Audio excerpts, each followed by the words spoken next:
did stay pretty tight-lipped about what went on inside, Shep. Mike Emanuel live outside tonight. Mike, thank you. Slowly but surely, Americans who were able to keep their jobs through the recession are feeling confident enough to shell out money for new cars and trucks.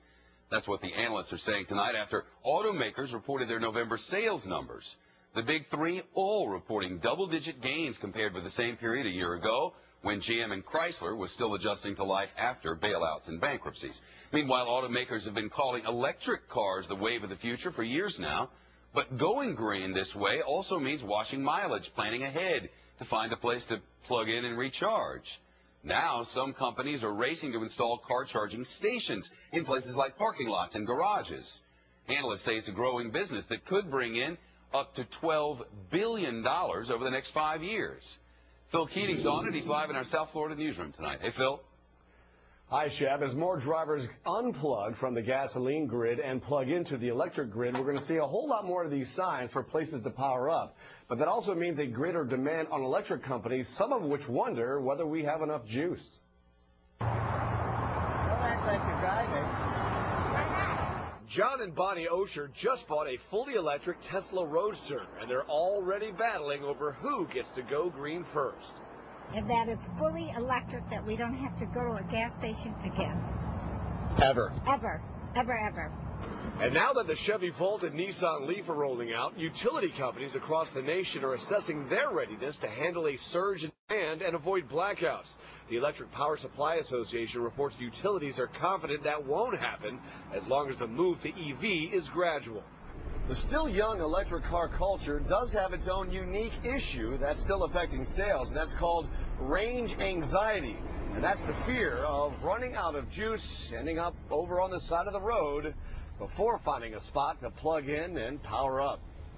Miami's car charging group is one of a handful of companies addressing range anxiety, installing plug-in parking spots in public spaces ASAP. I see today it as being one of the biggest growth industries possible in the near future. You're changing the entire propulsion system of the transportation system. Now, Uncle Sam's invested more than $100 million to build a network of EV charging stations. Ecotality is the largest recipient of these dollars, with a deadline of this summer to establish 15,000 charge-up spots in 16 major metro areas. The other big company is Coulomb Technologies, adding another 5,000. But as you can see by these maps, there's a whole lot of empty space out there, meaning for the near and now, having a garage really is your most reliable place to charge an EV. Jeff. Phil Keating live on Biscayne Bay tonight. Phil, thanks. So you ask a security analyst what the most dangerous city in all the world is, and he or she will likely tell you it's not in Iraq or Afghanistan, but just across the border from the United States. Ciudad Juarez in Mexico, a stone's throw from El Paso. But the level of drug-related violence there is nothing short of stunning. A local newspaper reports that since January, there have been 2,885 murders in a city of a little more than 1 million people. That's an average of 262 violent deaths a month, 9 per day. And as a recent massacre at a birthday party proves, nobody is safe from the murderous cartels. Steve Harrigan reports tonight from Ciudad Juarez.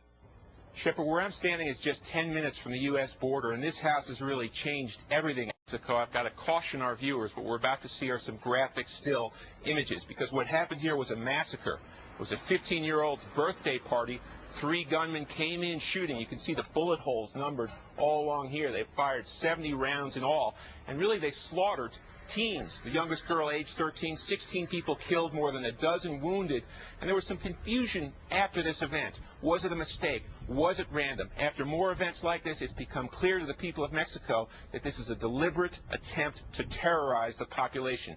A message is being sent that your government cannot protect you. It's not just drug cartel members killing each other. They're deliberately targeting citizens, and we're seeing the results all across northern Mexico, all along the border with the U.S. We're seeing entirely emptied out towns and villages, people just fleeing. You can understand that when 15-year-olds, 13-year-olds are getting slaughtered here, why people want to leave, and of course that also plays into the drug cartel's hands. Empty towns make for an easy way for them to carry on their $40 billion a year business transporting drugs to the U.S. Shepard, back to you. Steve Harrigan, thanks, reporting earlier today from Ciudad Juarez. The former Secretary of State Colin Powell is the latest Republican to back the president on a new arms control deal with Russia. The retired 4-star general joined the president in the Oval Office today